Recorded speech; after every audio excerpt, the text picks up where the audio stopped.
Welcome What's back, up? Corey. Oh, thank you. It's good to This be is here. a pivot series here. We're doing a one-on-one this time. For those of you that missed it last time, we did a group series, downtown focus, and Corey Silversmith here, one of the co-owners of Makeworth Market, was on that group conversation, and he's back for more. He can't live without podcasting in his life. Can't get enough. Thanks for coming back, man. How are you? Doing well. It's been a good week and busy, and got a lot of stuff done that we're planning to kind of relaunch with. But yeah, it's been a good week. How about you?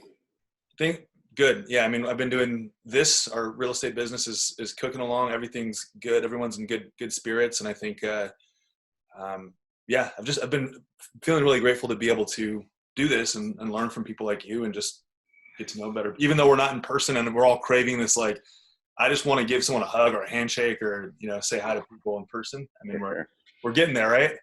We are almost there. Yeah, man. So yeah, before we jump into it, we talked a lot about what it's been like for you over the last 3 months, but you've got something pretty exciting coming up on Monday. Yeah. We have our 1 year anniversary since we opened Makeworth. It's our birthday, so we're going to celebrate.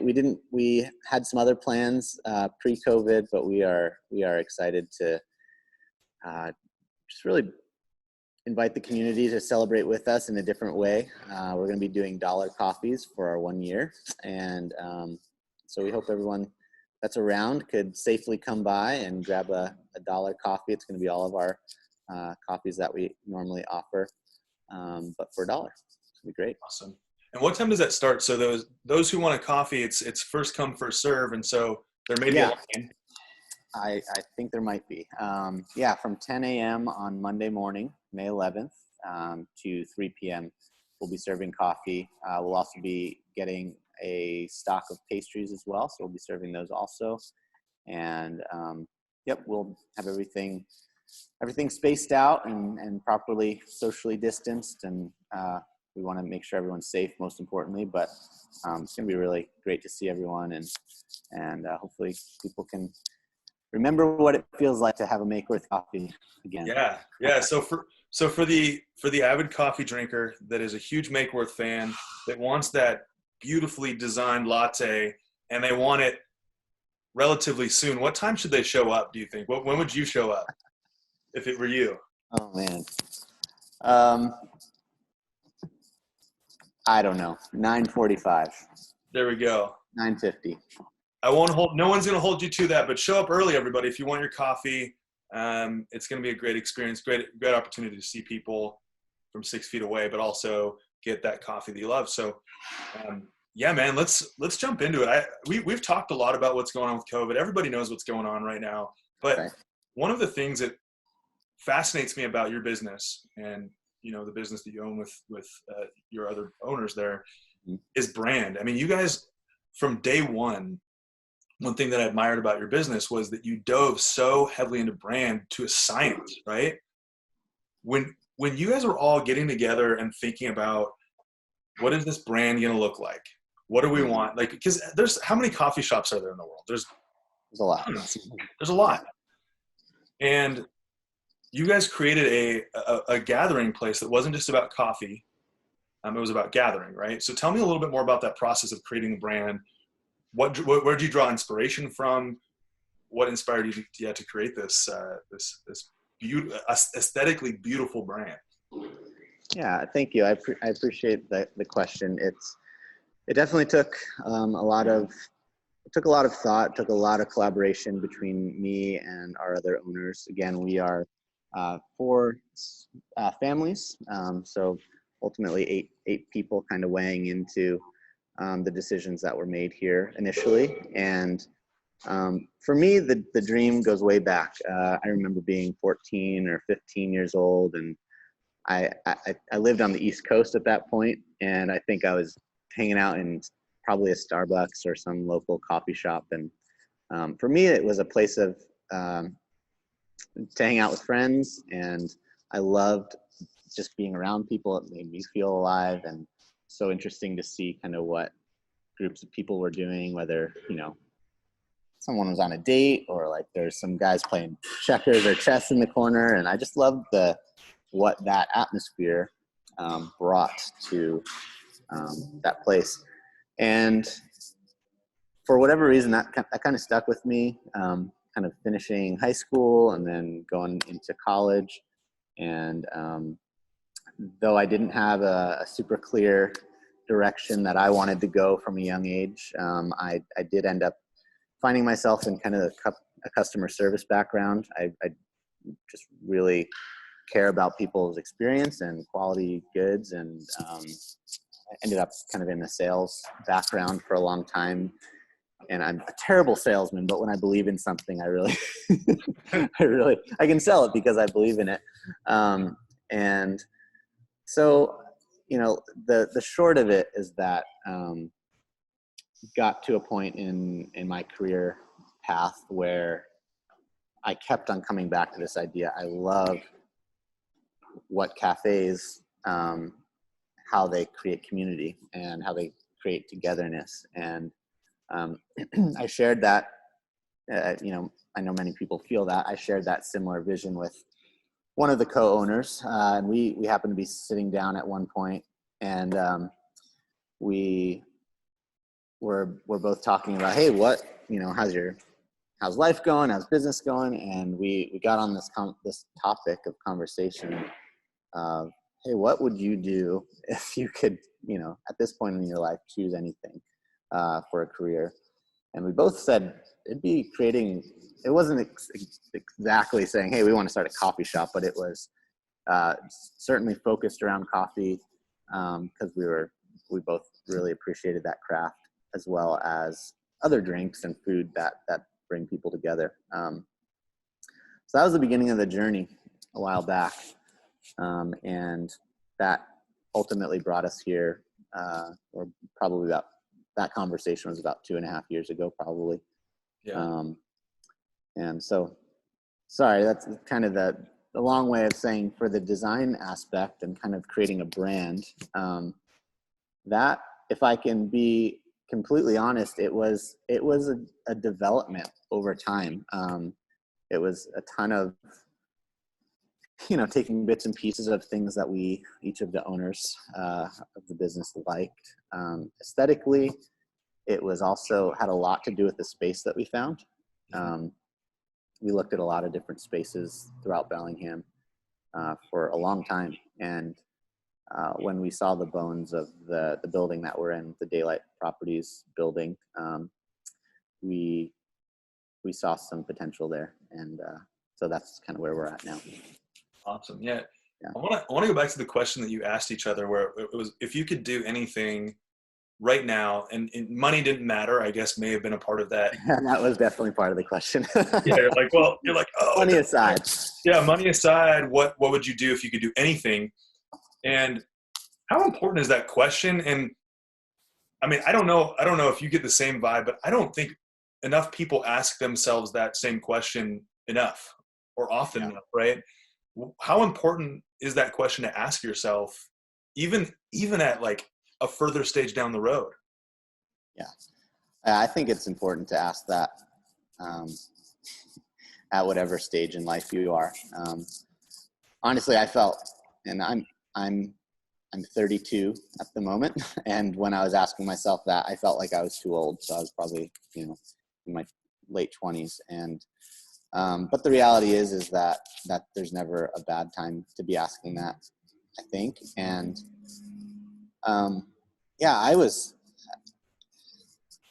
for me, it was really scary to ask that question. I chose the safest path that I could kind of throughout my earlier career. I wanted a very safe job. I got married young, so having certain things in place was really important, and providing for my family was important to me. So things like a 401k and healthcare, like those things do matter, and they are definitely helpful.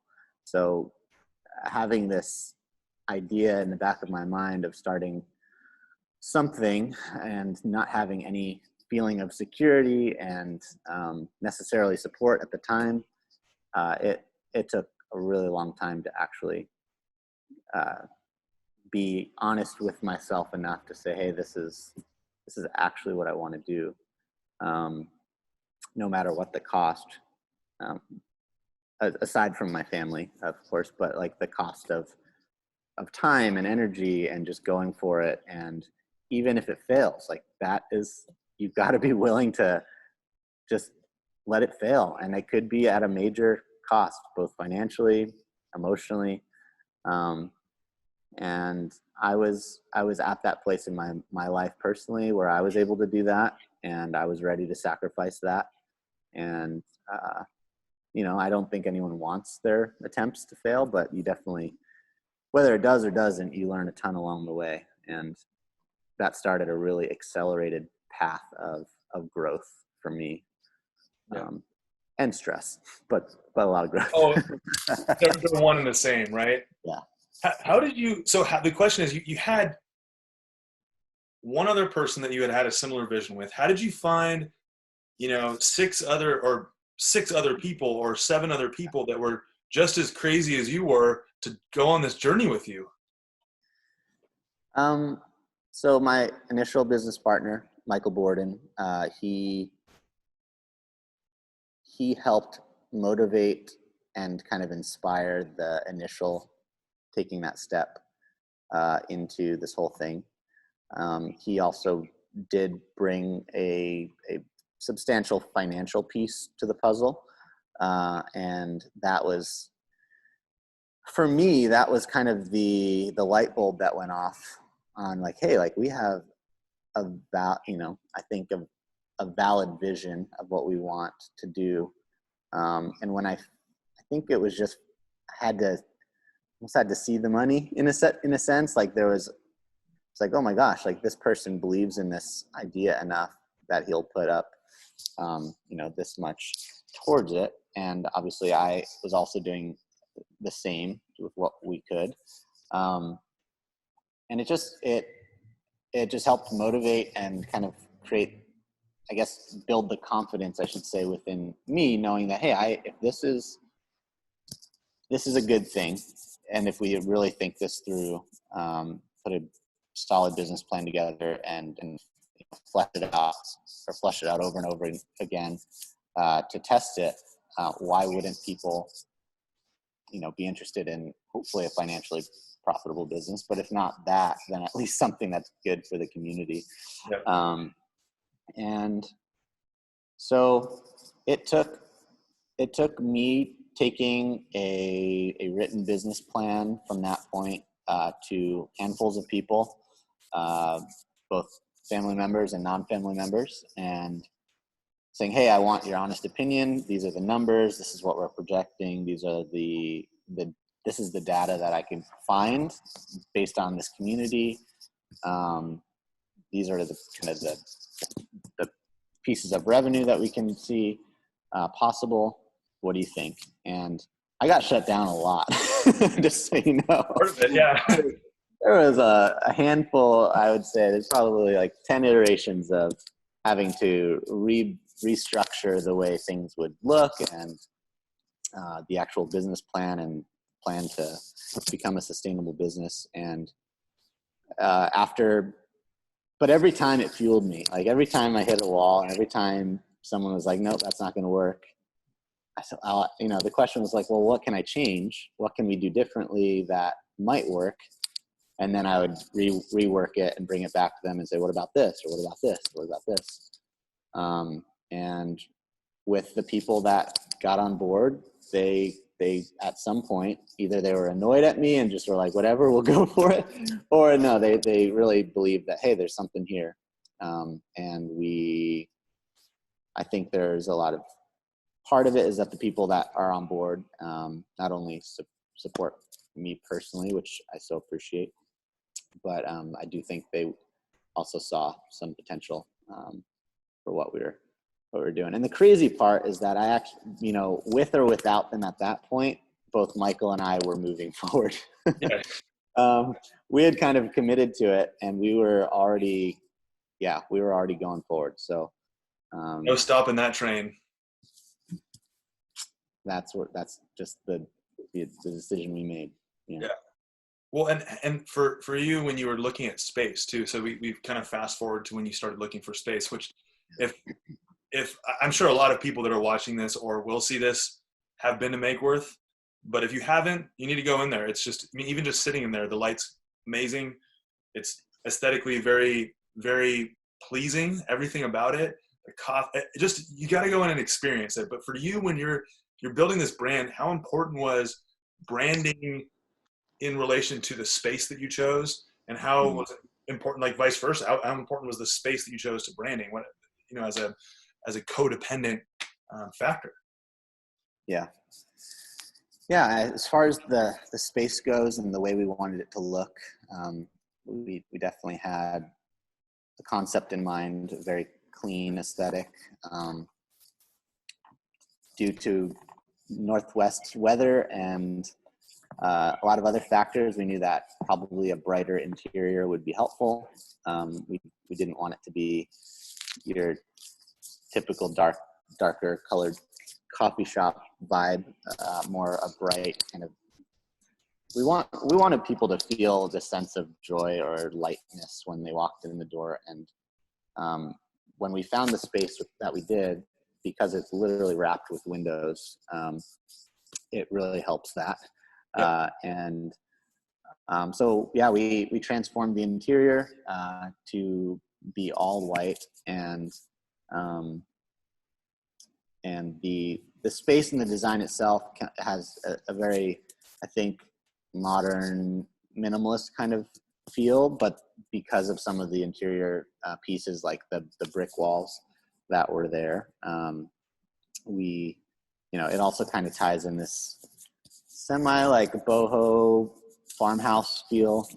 It's got a lot of different pieces to it, so it definitely doesn't stay in one lane. Quite honestly, it's definitely a mix of things, but I think it's intentional. It's intentionally kind of a mixture of those three things, kind of a modern minimalist kind of boho feel, but it has these touches of kind of the historic building that we got to take part in. It's really awesome. It's really unique, and I do know what you're talking about when you go into your classic coffee shop. You know, I'm from Seattle originally, so I know all about the coffee shop scene. A lot of times it's dark, right? Mm-hmm. And we do live in a place where it is also dark a lot of the times of the year. Granted, right now it's like beautiful. I mean, that's why we live here, right? But so you built it. You found this space. It has this element of historical Bellingham. It's got this element of modern, like you said, the boho, the kind of the farmhouse feel, mm-hmm. and you want people to feel a sense of joy. What else, like when you're creating this brand, when somebody walks in the door, what else do you want someone to feel when they drink your coffee, or they have a craft beer, or your food, which is really delicious, by the way? Yeah, thank you. I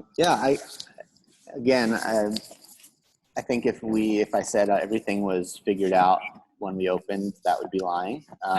We definitely had a lot of pieces a lot of things that we wanted to incorporate, and because of how quickly we moved towards this dream and how quickly we, I guess, opened our doors, some of the things weren't fully fleshed out yet. But all that to say, the heart behind the name Makeworth Market, and the true heart for me, and I know all of the business partners, is we have this sense of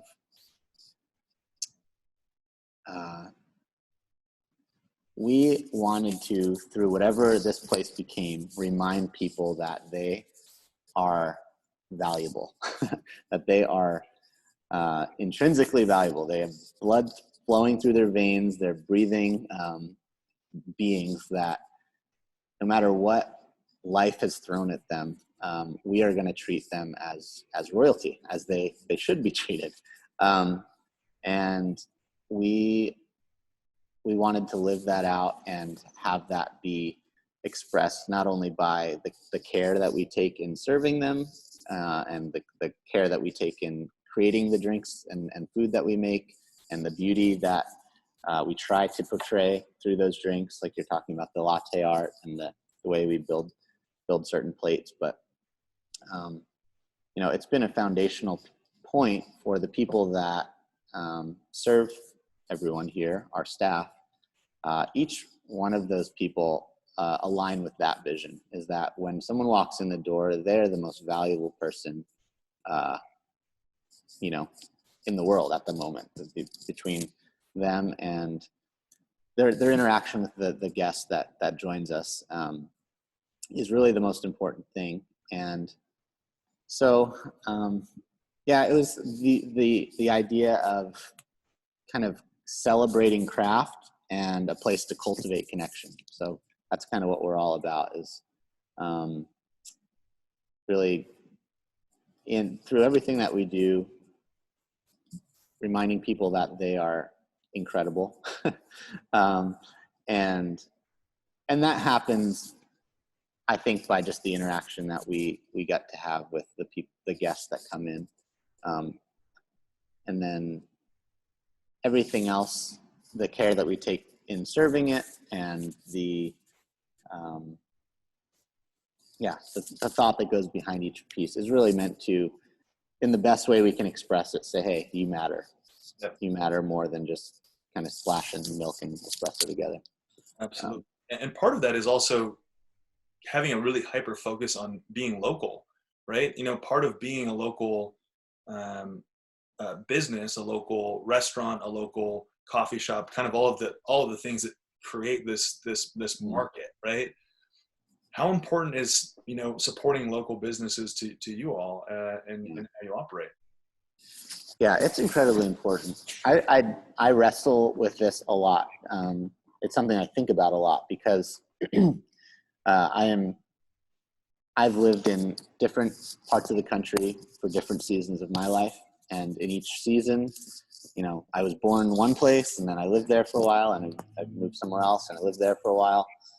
And Bellingham is the third kind of place that I've called home.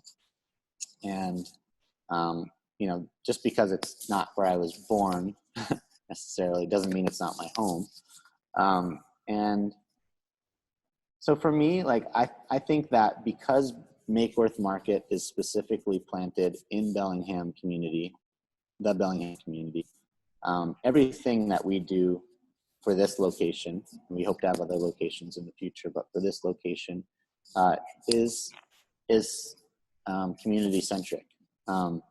And though we support we kind of invite, especially from a crafting perspective, we invite anything that holds a high quality, anybody that takes those things into consideration. Just because they're not from Bellingham doesn't mean we wouldn't consider it. Right.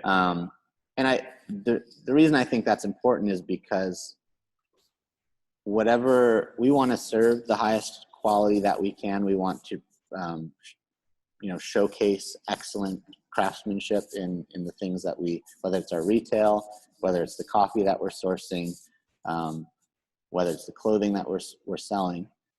And in every situation, if there was the best or better version of that product that was coming from Bellingham, hands down, we would select it from Bellingham and serve it to the Bellingham community. In some cases, there's some beautiful things that come from other areas, Seattle or Oregon or wherever. We definitely, to some extent, keep a lot of things local. I previously was from San Diego, so there was some crossover and connections that we had that helped kind of launch us into the business. Some of those are going to stay. Some of those are actually changing as we continue to develop relationships here in Bellingham. But yeah, I say that with a lot of, I hope people understand what I'm trying to say is that I through and through believe that community and supporting local is super important. And we support that here. Just about everything that we sell is, I want to make sure I'm not, yeah, most things are, to whatever way we can, to whatever extent we can do that. But I mean, gosh, just from the aspect of collaborating with other local businesses and tying into the community and being part of what's happening downtown, it's so important to us. The Western students, that's our focus, is how can we serve you. Yeah. Well, and I think, just to clarify, like I think it's important that being a part of a local community also, but also being a part of a larger community, which is really the Pacific Northwest. And Yep, and I totally understand what you're saying, which is, yes, you just want the highest quality. And if that happens, it's also kind of a challenge, which I like. It's like a challenge for people locally too, to also step up and continue right. to bring the high Exactly. quality, which I love. I think that's fantastic. You mentioned something about Western students. Yes, Bellingham as a whole has been a huge proponent in or catalyst in your growth, but how Yep. important has the university been, and your customers from Western? Every time I go in there with my wife, um, I'm assuming they're studying for tests and doing assignments and whatnot, but there's a lot of Western students that come in. Do you know, like, how much of your consumer base is Western students? Yeah, it's quite a bit. It's more than we anticipated. We knew it was going to be a piece of the puzzle for sure, and we so appreciate how they've received us and how they spend their time here. We definitely intentionally are keeping our eyes and ears open to kind of what the Western students need, and what would be helpful for them, especially during their school year. But yeah, it's probably, I want to say 30 to 40% Wow. of our, maybe probably closer to 30 realistically, and that's on over the first year of being opened. They definitely were the most willing to accept and kind of try something new, I would say. And I think that as we move forward, I hope that we continue to serve them well, but I hope that the kind of the Bellingham community that's been here, as we can see through our numbers, is more accepting of kind of making Makeworth a place that they'll frequent. But yeah, initially, just from the onset, I think having students from all over the place that are, in this town, they're looking for a place to study, but also like just a larger space to kind of hang out with their friends. And it looked like we were that spot for the last year. It's been cool. Absolutely. Yeah. And for you, I mean, so much of what you're doing, yes, the quality of the service, the quality of the food, the quality of coffee and craft beer and merchandise is very high. But how important for you, like, we talk about gathering a lot, and right now we can't gather. And I know we talked about that when you were on the group call as well, but how do you make that a place where you can either be around other people and separate and have your own space, or be in a space where there's multiple, like, how do you plan that out as a business owner, of like, how do we give it the biggest range of people that want to gather, but on one end may want to be by themselves, and the other end want to be with a big group? How do you do that? It's crazy. Yeah, I mean, one of the cool things about our space particularly is how large it is, and it has some pretty unique infrastructure. There's a front mezzanine that kind of overlooks the street, and there's also a back loft. So there's a lot of different nooks within our physical location that kind of allow more opportunity for the people that are coming in to just get work done, or read a book, or be a little bit more secluded than they might be at a smaller place. But also, especially on weekends, and it's hard to find a spot to sit, or even to find a spot to sit, first of all. But if you do, I mean, people that, at least seems like people that go to cafes or like those types of settings where there's a lot going on, I think this it works quite well, because there's a lot of people, but there's enough space to kind of have your own you don't feel like you're sitting on top of someone else necessarily, but there could still be a ton of people in here. Yeah, So absolutely. Well, okay, so I want to step into your shoes for a moment here, and you're walking down the street. It's a sunny day. You walk by Makeworth, and you're like, you know what? I'm gonna go in. I'm hungry. I'm thirsty. I need some caffeine. What's your go-to item on the menu that you would eat, right? Like if you're hungry, and then if you need some caffeine or a craft drink that you have there. Oh man. For a long time, I've been, I really like cortados, which is 2 ounces of espresso and 2 ounces of milk. They're served in a little glass. And my staff, when I order them, they call it a cortado, which is super goofy. Nice. But yeah, that's my go-to drink. I think it's a good balance of espresso and milk. Has a nice little kick to it. But I mean, there isn't a drink on our menu that I don't like personally. I kind of go the gamut. I love sweet drinks. I'm not going to say I'm just an espresso snob. Yeah. Put as much cream and sugar in something, and I love it as well. So we have a lot of delicious sweet drinks, like our honey lavender lattes, and I've had that one. Yep. Really. Yeah, and any of the chocolate drinks that we offer here are that we use really high quality chocolates. Now we're using a local vendor from chocolate from Cool, which is they're incredible, and we're excited to be working with them. And then on the food side, we have a large range of kind of open-faced toasts, and we are going to be rolling out a whole new menu when we reopen, which is going to be really fun. But up until this point, gosh, I rotated through everything, but just our standard avocado toast was my go-to. Yep. Love that. And also for breakfast, our breakfast sandwich is definitely one of my favorite. So yeah, depending on what time of day. If someone walks in there, you can't go wrong.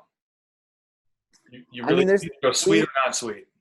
I think we have a good variety of things that would fit most people's preferences. We definitely, unlike some third wave cafes, we also are very aware of what people are interested in, and I think we try to have a good balance of things that will fit most people's interests. Yeah. So you're coming up on a year. This is like year one. It's been from just watching from the outside. Yeah. And knowing what it's like to be on the inside of a business, and knowing how it may look to the public and how it may be internally. How has your first year been overall? What are some lessons that, like, as you pivot into year two? Because year two is year one's huge. Year two is even. There's no year that's less important than the last, right? They're all important. So what have you learned this last year? What's been a big challenge? Like, what's been a big maybe failure or challenge you've had this last year that going into year two is going to be, you're going to be able to hit it harder because you've learned from it? Yeah, I think for me as a leader, and I spent a ton of time on the floor of Makeworth this past year, micromanaging things way closer than I ever intended. And it came from a good place, but it definitely was more time doing that than actually growing vision and developing, kind of just planning for what the future of Makeworth holds. So on my end, that's where I plan to spend a lot more time this year. Less involved in the day-to-day floor activities, because we have incredible managers and people that I feel 100% confident in them, and moving forward with that. But I think it comes back to vision. I think that what I would like to do in this next year for Makeworth is really clarify the story and the vision for Makeworth, for kind of where we want to go, not only for our team, but a really clear storyline for people to kind of be invited into. That because the struggle and the story that is Makeworth, which I think a lot of people don't know from start to finish, or not finish, but start to now. I think it's so relatable to everyone's day to day, or I should just say, everyone is. I don't want to speak for everyone, but I feel like I know I have always had this deep desire to figure out what makes me feel fulfilled. What do I actually want to do with my life? Some people are given that from a very early age, I think from their family. Some people don't have that guidance in their life, and they're kind of left to discover that for themselves. But I think there's this innate feeling of like, what is my part in this life and in this world, and how can I, add value to others, and I mean, that's just been a huge part of my story, and genuinely just a struggle of many years, feeling very very confused about what my purpose was, and then also living in a ton of fear, to be quite honest, just not willing to, so afraid of failing, so afraid of diving in, so scared of what I didn't know, so scared of taking on other people's money, because that's a huge piece of this, is like you're given this money to steward, and for someone who wasn't in a role like that before, I mean, that was a massive thing to take on, and basically have them say, hey, I trust you with this, now go use it wisely, go make good decisions. Yep. And oh, by the way, I've never done this before. So just a lot of, I think my hope is that people would just be encouraged that this story of, I mean, there are some things that I think everyone gets to define what success is. I feel like this has been a success in a lot of ways, personally for me, just helping me grow through some of those fears, living out something that I dreamed about. It doesn't mean that it will last forever, but it means that I tried. And more than anything, I just hope people are encouraged and are able to kind of dig into their own, hearts a little bit. And if they have been holding off because of fear, that they would move towards something that they'd be excited about. It takes a lot of work and it takes a lot of planning. And I don't mean to just dive into something without thinking about consequences. I had a family. I had to make sure that I had those things in order. But yeah, I mean, I think if you want to do something bad enough, there is usually a way to do it. No plan B. Yeah. Yeah. And, it's interesting because you're talking about this forward vision of you as an entrepreneur, you as a business partner, you as an owner of this local business here. And one of the things we connected about originally was the fact that you started up a podcast.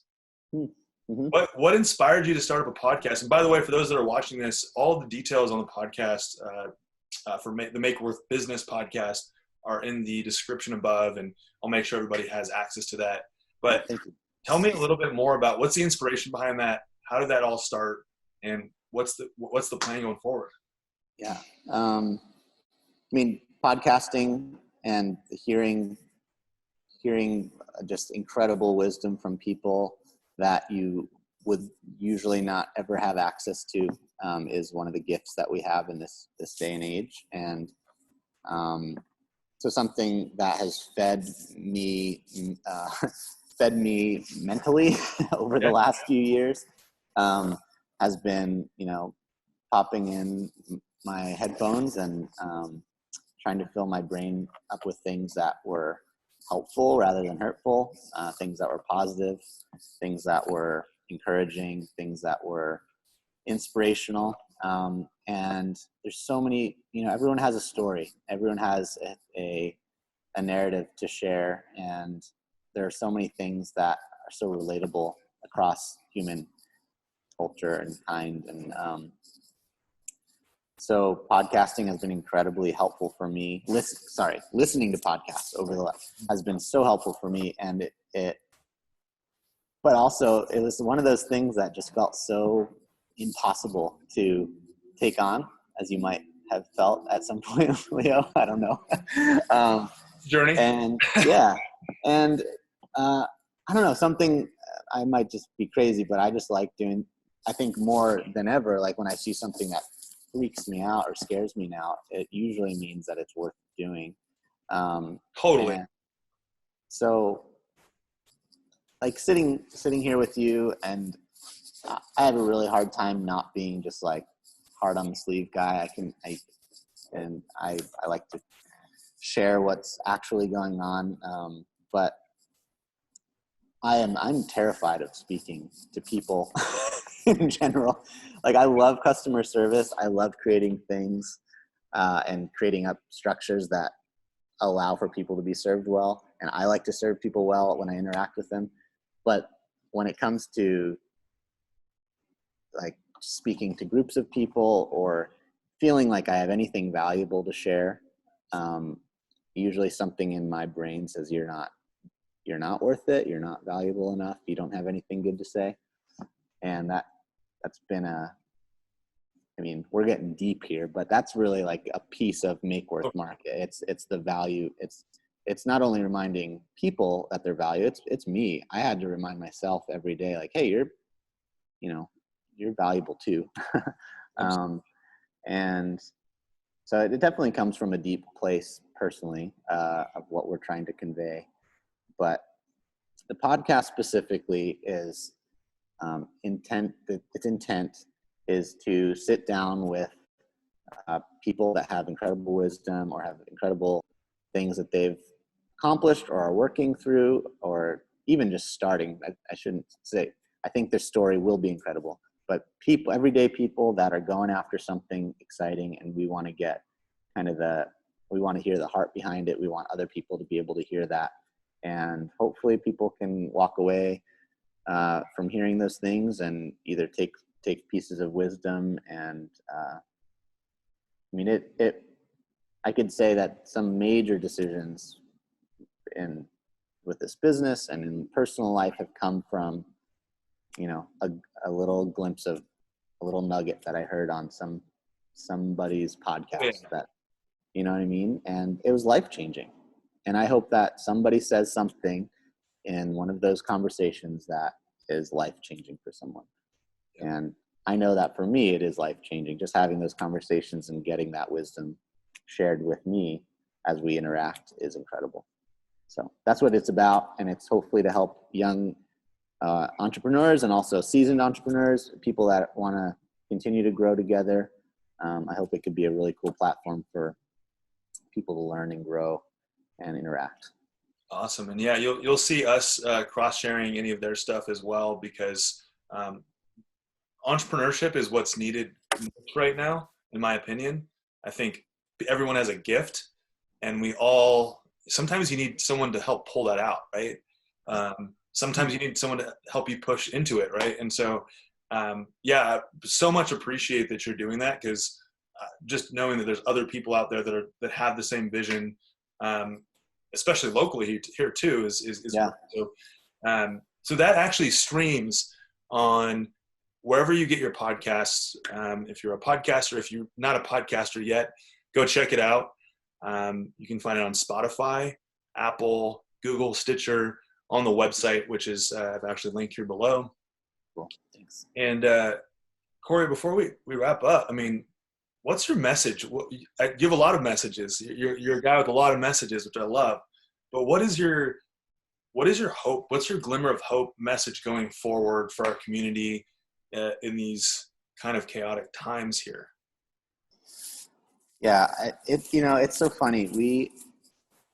We decided to put the words up on the wall before we opened. That is an awesome mug, by the way. Sorry, just had to call that puppy.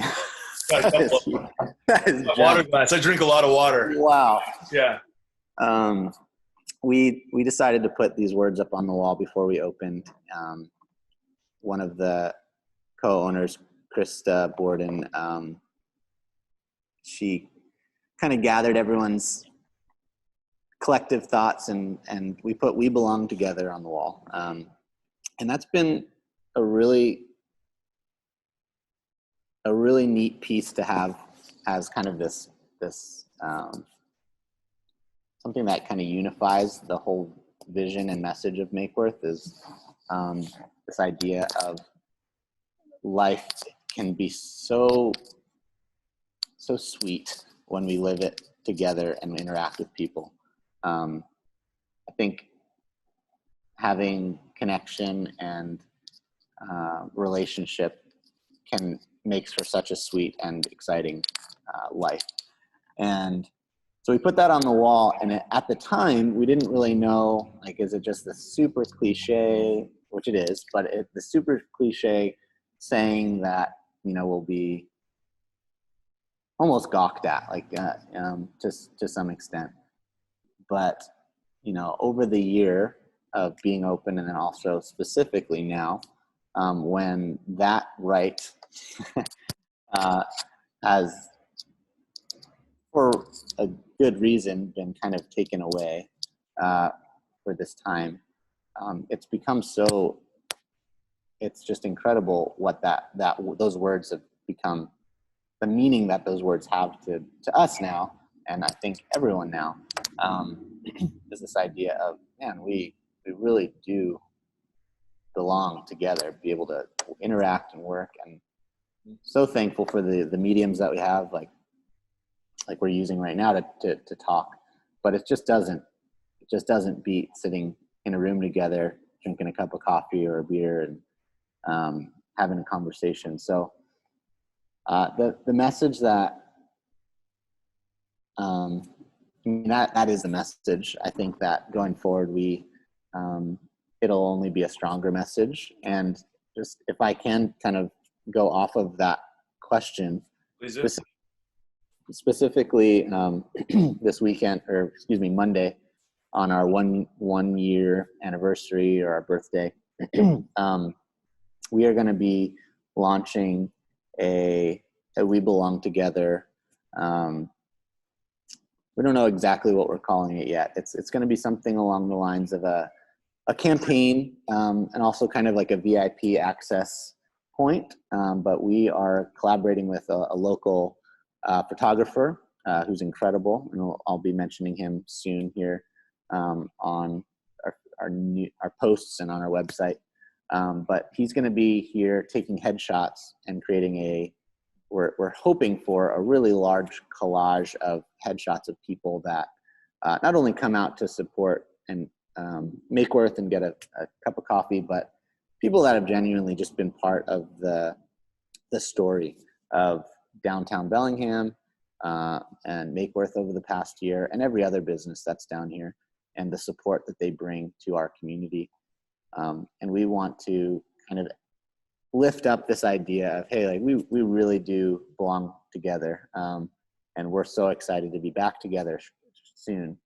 So we'll be doing headshots for people that want to participate, and if they do participate, they'll have the opportunity to kind of be put on a VIP list of people that will get kind of inside access to a lot of things that we're going to do going forward. And I hope that we can build on that and also kind of create access to other local businesses as well.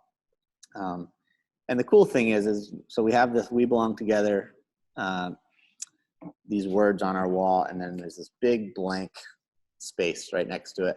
And we're hoping to take that collage of everyone's headshots, and hopefully see 500 headshots kind of in this neat thing right next to those words. That's awesome. Over this next year. And so yeah, we're still fleshing out some of the details, but we are going to start that campaign on Monday, and it's going to be really fun. I think it'll be a really neat way to kind of tie yourself to what's happening here in the community, and then specifically kind of rallying around that idea. It's not in any, what's that? No, that sounds like a great vision, and it sounds like a ton of fun. And it also, it doesn't just make the journey about the 8, right? The people that are involved in that. It makes it about all of the people that are involved, which I'm sure you're already appreciating those people. But this is an opportunity to really just showcase, no, it truly is a village that takes, or a market, right? It takes the market, right? It does. So. Yeah, and it's by no means it's not a political stand. We're not saying you need to be together. Now we all agree that we want to do everything we can to keep everyone healthy and safe. It's more just it's a statement that, like you just said, we're a community. You guys have supported us. We support you. We need to do this together. And so yeah, it's gonna be fun. I'm excited about it. So Corey, thank you for joining me today on the Pivot Series. Again, everything that we just talked about, the podcast, you can't not find them on Instagram. So if you want to just go scroll through Instagram for like 2 hours, go find Makeworth_market on Instagram. Obviously on Facebook, you can find Corey. If you want to hire Corey for a public speaking session, he'd love to do that. I will come and ruin your. But go listen to the podcast. Go check out the Instagram. Go follow them. Again, you'll see any of their podcasting out there when it's posted. Probably be reshared through us too. We'd love to support you as well on that. And thank you again for just being a light in this community, being a good human, and just separating business from being a human. And thanks for being you. It's good getting to know you virtually. Yeah, same, Leo. Thanks for what you're doing. Thanks for the way you're, inviting people in and sharing their stories, and for using the gift that you obviously have in guiding conversation. It's an incredible gift, and yeah, just thankful to know you, man. Thank you for everything. Likewise, looking forward to sitting down in person sometime at Makeworth, or and getting a cup of coffee or some food or beer, and getting to know you. And thanks for all that you do. Come by early on Monday, and we'll sneak you a coffee under the door. Sounds good.